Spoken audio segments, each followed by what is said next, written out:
Lu Ming mengambil cincin penyimpanan yang diberikan oleh pedagang biru dan menyapu jiwanya. Ia menemukan bahwa ada bendera formasi, pelat formasi, dan segel di dalamnya. Setiap bagiannya berkilau dan luar biasa. Kekuatan jiwa Lan Sang sangat kuat pada awalnya. Sejak inti bintangnya ditinggalkan, ia mengabdikan dirinya untuk mempelajari cara senjata formasi. Dao ini memiliki latihan yang mendalam. Terima kasih, Paman Lan. Terima kasih. Pergilah, hati-hati. Jalan komersial. Lu Ming pergi dan pergi ke istana Kekaisaran Taiksu. Nak, aku juga bisa mengajarimu memurnikan beberapa benda untuk pertahanan diri. Dalam perjalanan, suara iblis tulang terdengar. Bagus, Lu Ming mengangguk berulang kali. Asal-usul iblis tulang itu misterius. Ia pastilah monster tua yang telah hidup selama bertahun-tahun yang tak terhitung jumlahnya. Apa yang ia katakan sungguh luar biasa. Lu Ming masih ingat bahwa ketika ia berada di bawah kendali Gunung Longzu di Kongsuanzong, kultivasinya masih sangat lemah. Iblis tulang mengajarinya memurnikan beberapa pelat formasi, dan ia berhasil menenggelamkan gunung perahu naga. Sekarang dia telah membuat kemajuan besar dalam kultivasi dan pemurnian, yang pasti lebih luar biasa. Kemudian, iblis tulang mengatakan banyak bahan dan meminta Lu Ming untuk membelinya. Lu Ming Yirong datang ke sebuah kota di ibu kota untuk membeli bahan. Taiksu, ibu kota Taiksu, sangat makmur. Bahkan ada kaisar lain dengan tingkat yang sama, negara-negara kuno, dinasti suci, dan ras kuno yang datang untuk berbisnis. Mereka benar-benar memiliki segalanya. Segera, Lu Ming membeli banyak bahan, hampir mengosongkan sebagian besar kekayaannya. Setelah kembali ke istana kerajaan Taiksu, Lu Ming mulai memurnikan. Setelah memurnikan, Lu Ming menemukan Qiu Yue dan Lan Ling, dan memberi mereka beberapa harta seperti bendera formasi dan piring untuk pertahanan diri. Setelah itu, Lu Ming terus berlatih. Dengan cara ini, 100 tahun berlalu dengan cepat. Sudah 500 tahun sejak Lu Ming bergabung dengan istana Kekaisaran Taiksu. Pada saat ini, setiap siswa baru telah menerima pesan dan akan dikirim untuk melaksanakan tugas. Tidak semua tugas sama, ada yang berbeda. Lu Ming, Qiu Yue, dan Lan Ling benar. Mereka menyadari bahwa tugas mereka berbeda. Mereka pun berpamitan. Lu Ming tiba di sebuah aula sesuai tugasnya. Di aula tersebut, ribuan Tianjiao muda berkumpul. Jelas, mereka memiliki misi yang sama dengan Lu Ming. Tak lama kemudian, beberapa tetua memasuki aula. Kali ini, misi kalian adalah pergi ke tambang emas Heiyu dan menjaga tambang emas Heiyu selama 100 tahun. Kali ini, kami akan mengantar kalian ke sana. Ayo pergi. Salah satu lelaki tua itu mengucapkan sepatah kata dan berjalan keluar. Mereka mengikuti beberapa lelaki tua lainnya dan berangkat menuju tambang emas giok hitam. Di halaman istana pangeran, Mawar perlahan menyesap anggur di malam yang gelap dan berbisik, apakah ini dikirim ke tambang emas Heiyu? Haha, Lu Ming, kalau begitu tambang emas giok hitam adalah tempat pemakamanmu. Guo Shifu, Wu Jia, tambang emas Heiyu, tempat yang bagus, Lu Ming. Sampai jumpa di perjalananmu. Di kedalaman rumah penyihir, terdengar suara berbisik. Di saat yang sama, keluarga Lan, bahkan keluarga Dewa Perang dan kediaman Zhou Yutianwang menerima kabar bahwa Lu Ming akan menjaga tambang emas Heiyu selama 100 tahun. Beberapa kekuatan, pada saat yang sama, mulai bertindak. Tambang emas Heiyu sangat jauh di utara ibu kota suci Taiksu. Mungkin butuh waktu lama jika mereka menggunakan susunan transmisi. Oleh karena itu, mereka benar-benar memasuki lubang cacing dan langsung bergerak melalui kekosongan panjang sebelum menggunakan susunan transmisi dan menuju tambang emas Heiyu. Lebih dari sebulan kemudian, sebuah planet besar muncul di depan semua orang. Lubang cacing itu masih cepat. Akan segera tiba. Jika kau mengambil susunan transmisi, aku khawatir itu tidak akan memakan waktu beberapa tahun. Lu Ming mendesah. Sayangnya, tidak banyak lubang cacing di Taiksu Sengchao, yang tidak dapat ditemukan di seluruh negeri. Lubang cacing adalah hal yang alami. Namun, beberapa pasukan teroris memiliki kemampuan untuk mengatur lubang cacing mereka sendiri, yang mengerikan. Setidaknya ziarah Taiksu belum dapat melakukannya. Bintang tempat tambang emas Heiyu berada bukanlah bintang kehidupan, tetapi bintang sumber daya, yang di atasnya terdapat banyak endapan emas giok hitam. Giok hitam dan emas adalah bahan yang sangat baik untuk memurnikan artefak. Pergi. Kepala seorang lelaki tua menukik ke bawah menuju bintang giok hitam dan emas. Tak lama kemudian mereka melihat sebuah tambang besar. Ada banyak sekali orang yang bekerja di tambang itu. Begitu Lu Ming melirik, ia mendapati bahwa sebagian besar orang yang bekerja bertubuh tinggi, besar, dan ganas. Barbar, mata Lu Ming bergerak dan mengenali makhluk itu. Di selatan Taiksu Sengchao, ada ras kuat yang disebut barbar. Kekuatan barbar sangat kuat. Kekuatan keseluruhannya tidak jauh lebih lemah daripada Taiksu Sengchao, yang menempati wilayah bintang yang luas. Bangsa barbar sering menyerang Taiksu Sengchao, sehingga mereka menempatkan sejumlah besar pasukan di selatan Taiksu Sengchao dan sering berperang melawan mereka. Bangsa barbar di tambang emas Heiyu jelas merupakan bangsa barbar yang ditangkap dari medan perang dan dipaksa bekerja keras. Di mana-mana di tambang emas giok hitam, ada tentara berbaju zirah yang berpatroli. Jika ada orang barbar yang ingin melawan, mereka bisa langsung membunuhnya. Ada pasukan yang menjaga urat nadi giok hitam dan emas. Nama pasukan ini sangat sederhana, yaitu Tentara Giok Hitam. Dalam 100 tahun ke depan, Lu Ming dan kelompoknya akan bekerja sama dengan Tentara Giok Hitam untuk menjaga tempat ini selama 100 tahun sebagai disiplin. Kalian tunggu di sini, kami akan mengambil alih Jenderal Tentara Giok Hitam. Seorang lelaki tua memberitahu mereka dan terbang ke dalam tambang. Tak lama kemudian, sekelompok orang datang dan membawa Lu Ming dan mereka untuk mencari tempat tinggal. Lu Ming ditugaskan ke sebuah gua. Gua ini sebenarnya adalah sebuah tambang, dan cukup besar. Dinding di sekitar gua itu gelap dan keras. Bang, bang, bang. Begitu memasuki tambang, bola itu terbang keluar, membuka mulutnya yang besar, dan menggerogoti dinding lubang tambang, dan tak lama kemudian ia menggerogoti sebuah lubang besar. Orang ini, Lu Ming tersenyum. Selama bertahun-tahun, kultivasi bola juga meningkat pesat, menembus tingkatan 4 Senwang, dan merupakan puncak dari tingkatan 4 Senwang, yang tidak jauh dari Wuzong. Namun, selama periode ini, Lu Ming sibuk berlatih dan lupa merawat bola. Ia tidak memberinya banyak bahan logam. Orang ini mungkin lapar. Lu Ming membiarkan bolanya menggigit di sini. Ia duduk bersila dan beristirahat. Saat itu, hanya ada satu istana di atas urat giok hitam dan emas. Istana ini adalah kediaman jenderal pasukan giok hitam. Di aula utama, Bieko bertemu dengan seorang pria tua bertampang kurus. Saudara Liu, saya tidak tahu apa yang mulia cari untuk saya.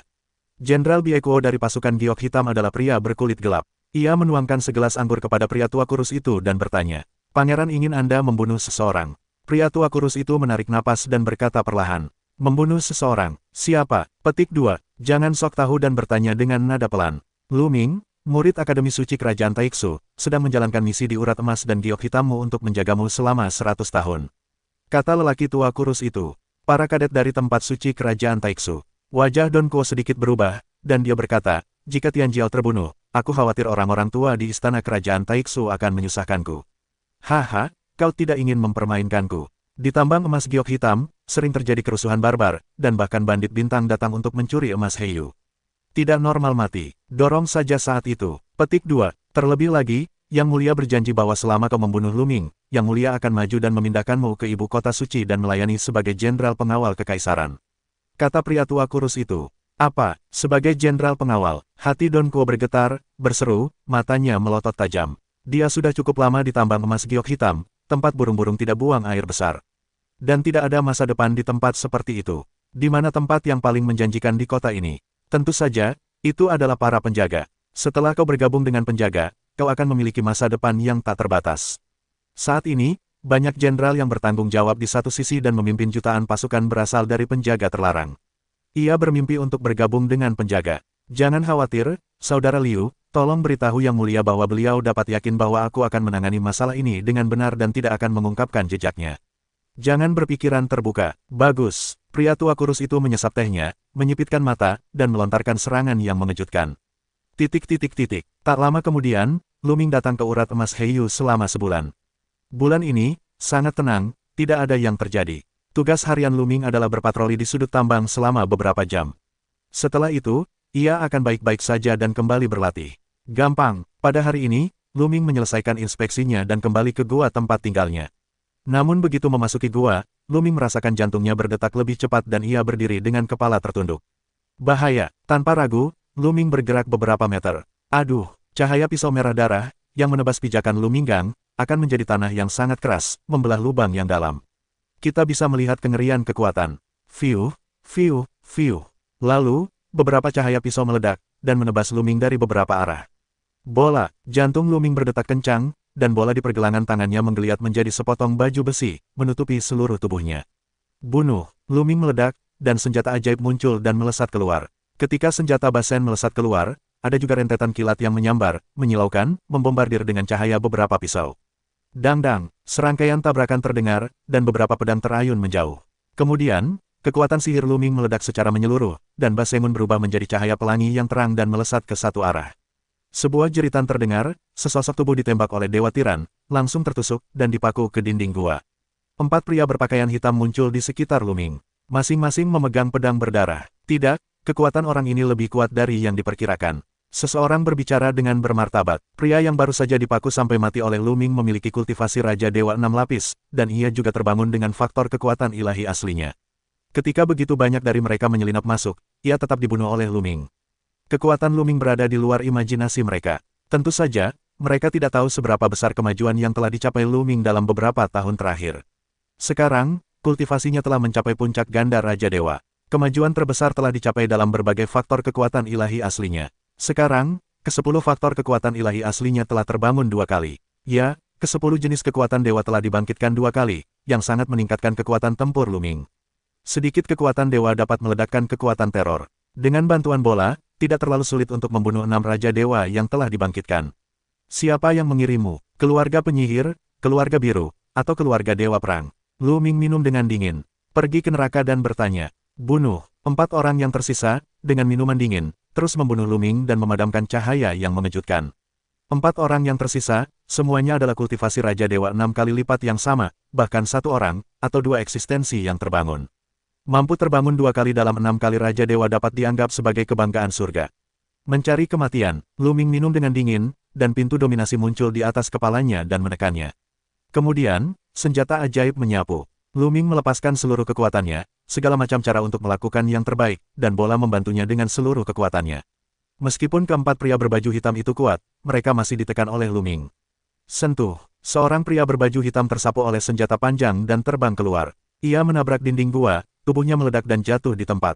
Kemudian, pintu tuan ditekan, dan seorang pria berbaju hitam menjerit dan tubuhnya meledak. Dalam sekejap, 2 orang terbunuh. Bertarunglah dengannya. 2 pria yang tersisa meraung, seluruh tubuh mereka terbakar, dan mereka menyerbu Luming seperti orang yang terbakar. Yin Yang Sentong, Luming berbisik, kedua matanya tiba-tiba menjadi hitam pekat, seperti 2 lubang hitam pada umumnya. Serangkaian rune tiba-tiba muncul di depan kedua pria berbaju hitam itu, bagaikan benang sutra, menyelimuti kedua pria berbaju hitam itu. Kedua pria berbaju hitam itu bahkan tidak berteriak. Tubuh mereka tiba-tiba terbelah menjadi beberapa bagian dan kemudian berubah menjadi abu. 5 pria berbaju hitam yang datang untuk membunuh Luming terbunuh. Karena kekuatan Tai Yin dan kekuatan matahari membangkitkan faktor kekuatan aslinya, kekuatan mata Dewa Yin dan yang sungguh kuat. Mata Luming kembali normal. Mata Dewa Yin yang membutuhkan kekuatan Tai Yin, dan kekuatan matahari dapat dikendalikan secara bersamaan. Apalagi sekarang, keduanya telah bangkit kembali, dan kekuatan mereka semakin mengerikan. Terlebih lagi, kekuatan mata dewa dan kekuatan surgawi juga dapat meningkatkan mata Dewa Yin dan Yang. Sekarang Luming sepenuhnya mengerahkan mata Dewa Yin dan Yang. Kekuatannya bahkan lebih kuat daripada seni rahasia aslinya. Luming pernah meragukan apakah itu ada hubungannya dengan Kaisar Mata Dewa. Namun, Luming bertanya pada Qiu Yue, dan Qiu Yue berkata bahwa tidak ada teknik rahasia seperti itu dalam warisan Kaisar Mata Dewa. Namun, ketika dipraktikkan, bebannya sangat berat. Luming merasakan dentuman rasa sakit di matanya. Siapa yang mengirim orang-orang ini? Luming mengerutkan kening. Luar biasa, aku tidak menyangka tingkat pertumbuhanmu begitu cepat. Saat itu, dari luar gua, terdengar tawa muram. Siapa? Luming berteriak dingin dan mundur. Sua-sua, sosok itu melintas, dan beberapa sosok memasuki gua. Total ada 3 pria, orang-orang ini juga mengenakan jubah hitam, tetapi mereka tidak bersenjata dan tidak memegang senjata. Mereka berbeda dari gelombang di depan mereka. Luming, sepertinya kau telah menyinggung banyak orang. Begitu banyak orang ingin membunuhmu, tetapi orang-orang ini juga bodoh. Jika kau ingin mengirim seseorang, kau tidak tahu bagaimana mengirim seseorang yang lebih kuat. Kirim beberapa dewa dan 6 makhluk berat, haha. Salah satu dari mereka mencibir dan menatap Luming dengan dingin. Mendengar ucapan pria berbaju hitam itu, sepertinya ia tidak satu kelompok dengan orang-orang di depannya. Dan siapa yang mengirimmu? Tanya Luming dingin. Hehe, tidak apa-apa, kau ditakdirkan mati jika membunuhku di istana Zheoyutian. Di tengah, seorang pria berbaju hitam mencibir. Kau dari istana 9 neraka. Sepertinya kau sangat percaya diri dan berpikir kau bisa membunuhku. Luming berkata, pihak lain langsung menyebutkan identitasnya, jelas sangat percaya diri. Kami telah melihat semua caramu barusan. Bunuh kau, balikkan tanganmu. Seorang pria berbaju hitam mencibir. Kemudian, ketiga pria berbaju hitam itu menghembuskan napas yang kuat, dipenuhi gumpalan kabut, menuju Luming dan menindas. 8 dewa, 7 dewa. Wajah Luming berubah. Ada 3 pembunuh di istana Zheoyutian, salah satunya adalah Raja Dewa tingkat 8, dan 2 lainnya adalah Raja Dewa tingkat 7. Terlebih lagi, mereka jelas telah membangkitkan faktor kekuatan ilahi asli. Sangat mudah bagi makhluk seperti itu untuk membunuh Luming. Meskipun Luming dapat membunuh salah satu dari Shen Wang Liuzong yang kuat, terdapat perbedaan yang sangat besar antara Shen Wang Liuzong dan Shen Wang Qizong. Raja Dewa ke-7, tetapi Raja Dewa tingkat tinggi. Dengan kekuatan Luming saat ini, ia bukanlah lawan Shen Wang Qihong, bahkan Shen Wang Qihong yang paling umum sekalipun. Umumnya, jika bakatnya tidak terlalu buruk, tidak sulit untuk membangkitkan faktor kekuatan ilahi aslinya sekali. Kekuatan seperti itu benar-benar aman melawan Luming. Sayang sekali Lu Ming sudah siap. Sua, tubuh Lu Ming mundur. Bunuh. 3 pembunuh dari istana Zhou Yutian, dengan tubuh mereka yang meledak, akan membunuh Lu Ming. Pada saat ini, Lu Ming melambaikan tangannya dan berbisik, buka. 7 spanduk tiba-tiba muncul di sekitar gua. Begitu 7 bendera formasi keluar, akan ada rune tak berujung yang bersinar dan berubah menjadi formasi besar.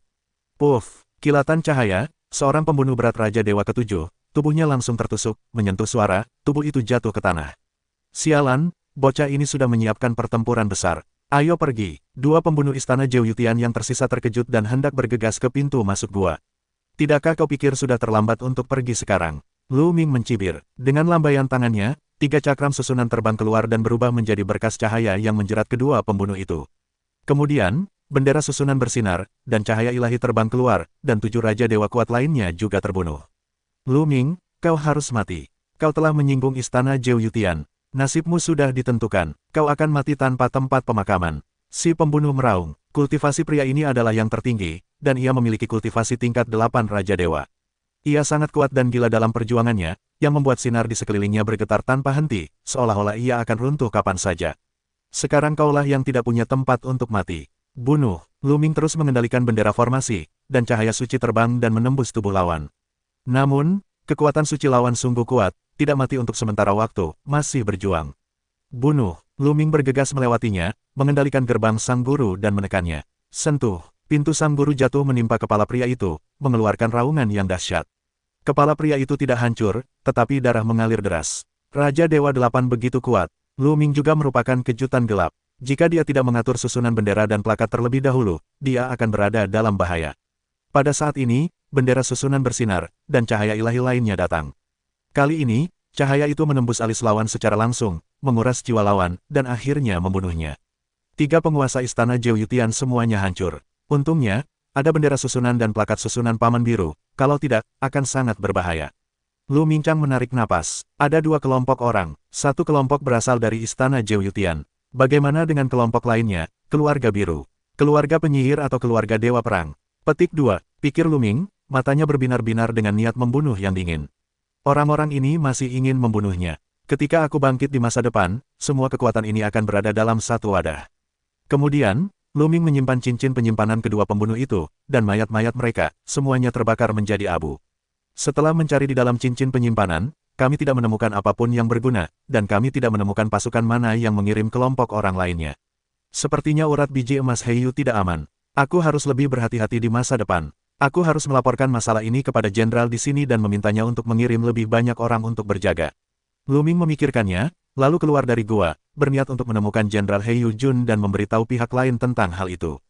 Tetapi ketika Lu Ming berjalan keluar gua untuk beberapa saat, dia terkejut dan berhenti. Tidak, akan ada sedikit pergerakan dalam perang sekarang. Mengapa pasukan giok hitam tidak datang untuk memeriksanya? Lu Ming tiba-tiba memikirkan hal ini, lalu melihat sekeliling lingkungan, menemukan bahwa bahkan tidak ada pasukan giok hitam. Biasanya, banyak pasukan giok hitam berpatroli di sekitar sini, tapi sekarang, tak satu pun dari mereka. Ada apa? Apakah pasukan giok hitam tahu bahwa aku akan dibunuh dan sengaja dipindahkan?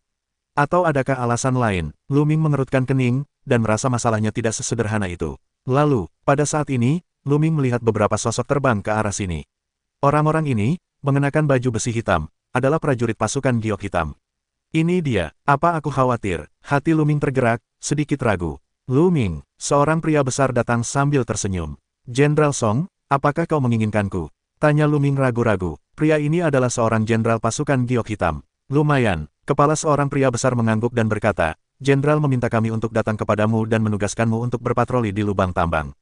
Hanya berpatroli di tambang, tidak ada yang lain. Tanya Lu Ming. Tidak lebih. Song menggelengkan kepalanya. Ada secercah keraguan di hati Lu Ming. Ia mengira pihak lain datang untuk memeriksa berita tadi, tetapi pihak lain sama sekali tidak menyebutkannya, yang membuat Lu Ming bingung.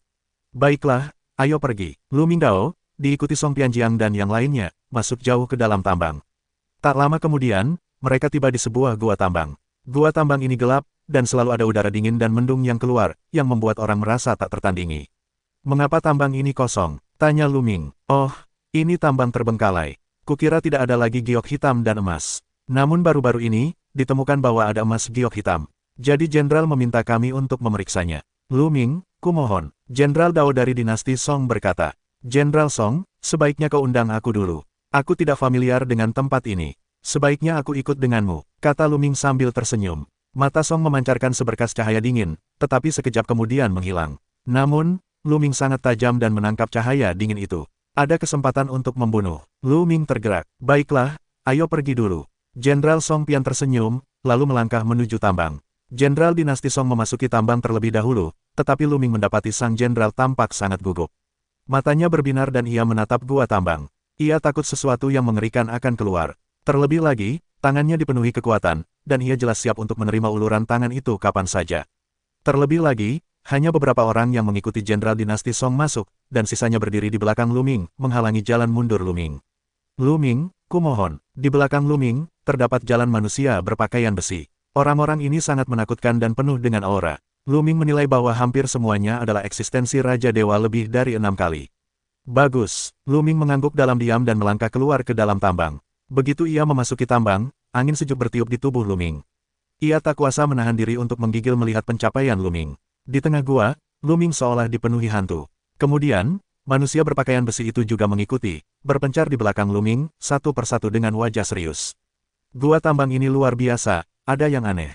Di lautan pengetahuan, suara iblis tulang terdengar. Iblis tulang, apa kau bisa melihat sesuatu? Luming berkomunikasi dengan iblis tulang secara diam-diam. Jika aku bisa melihatnya dengan jelas, di masa lalu, pasti ada beberapa ahli yang tak tertandingi yang telah gugur di gua tambang ini, dan jumlahnya banyak.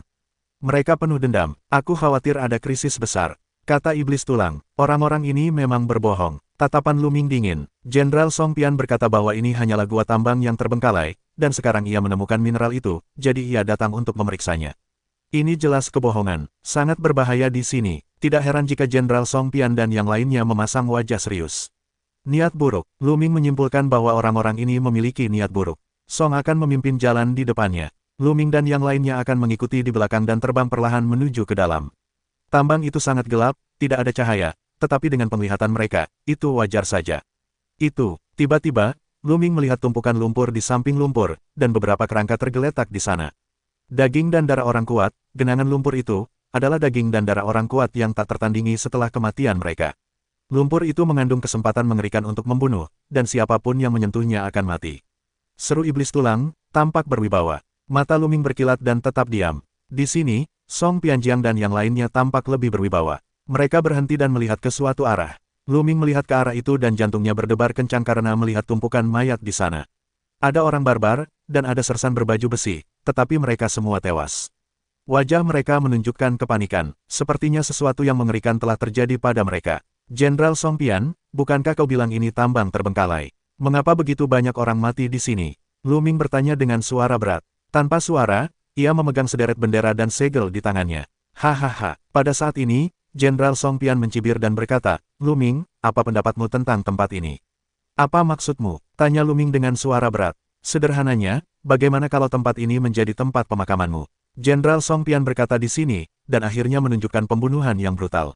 Pupil mata Luming mengecil dan berkata, kau ingin membunuhku, mengapa?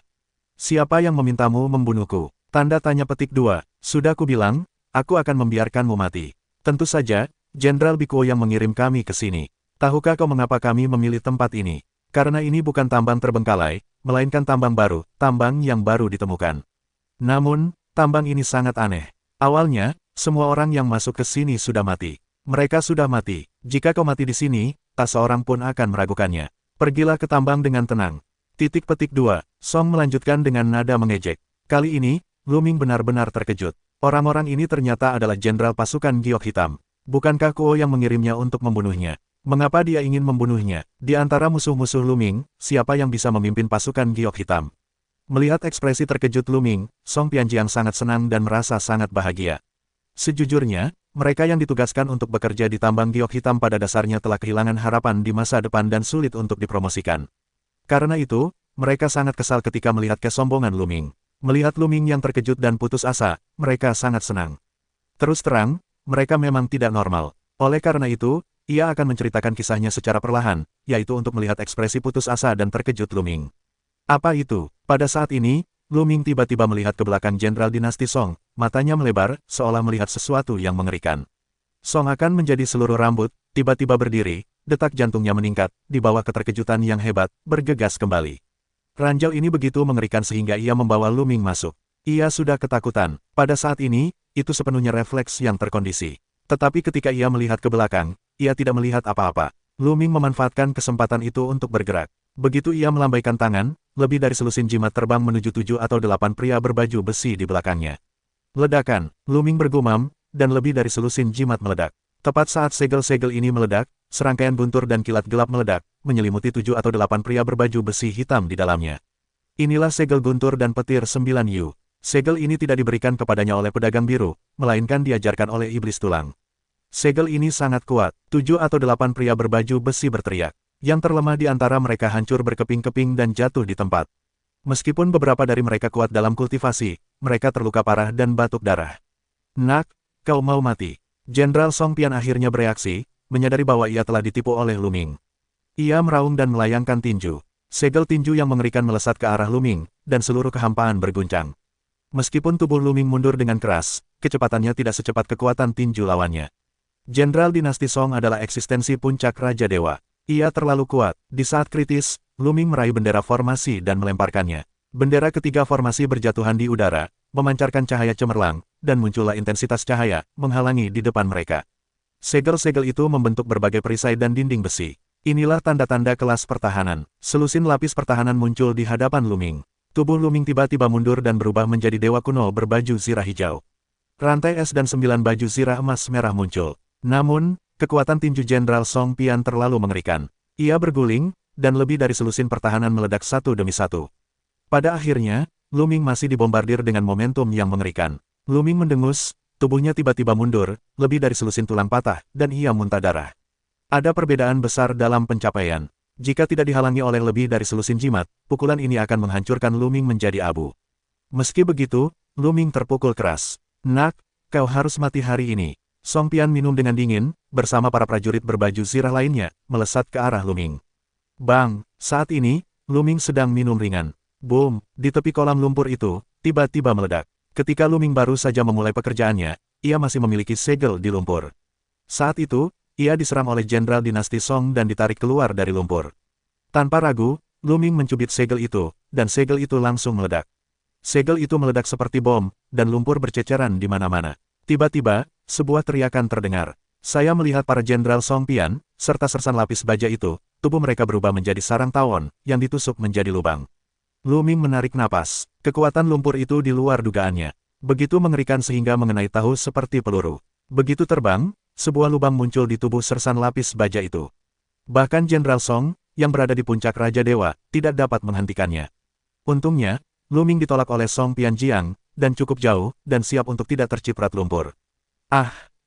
Para sersan berbaju besi yang tertusuk lumpur itu menjerit nyaring. Sebuah pemandangan mengerikan muncul, tubuhnya dengan cepat mengerut dan membusuk. Hanya beberapa tarikan napas, dan hanya tersisa satu kerangka. Tidak, Song sedikit lebih maju dan bersikeras untuk waktu yang lama. Namun, ia hanya bisa menyaksikan tubuhnya membusuk dan tak mampu menghentikannya. Matanya penuh kengerian. Sialan, bajingan terkutuk, kau tidak akan mati dengan mudah. Aku akan memberitahu Jenderal bahwa kau tidak bisa melarikan diri, dan kau akan turun untuk menemaniku. Jenderal Song Pian berteriak histeris dan mengeluarkan rune giok untuk menyebarkan berita. Setelah tulang-tulang dinasti Song hancur total, tersiar kabar bahwa tubuh raja akan berubah total. Tidak cocok tinggal di sini terlalu lama. Pergi. Lu Ming tidak ragu-ragu. Setelah menelan pil, ia berhasil menstabilkan lukanya, lalu bergegas keluar dari tambang.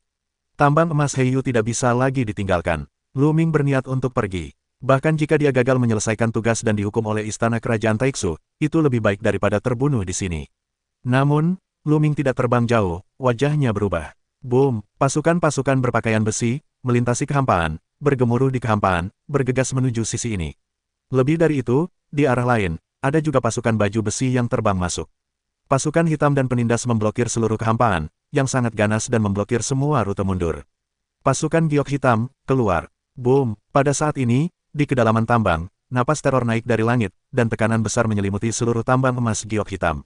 Ini benar-benar yang terkuat di alam Raja Dewa. Lagi pula, ini bukan Raja Dewa biasa. Di alam Raja Dewa, semua orang bisa dianggap sebagai penguasa. Di dalam tambang, budak-budak tambang yang tak terhitung jumlahnya gemetar dan ketakutan. Sialan, Lu Ming meraung dan tampak sangat buruk rupa. Jenderal Song Pian benar, masalah ini memang diperintahkan oleh Jenderal Bieko dari pasukan giok hitam.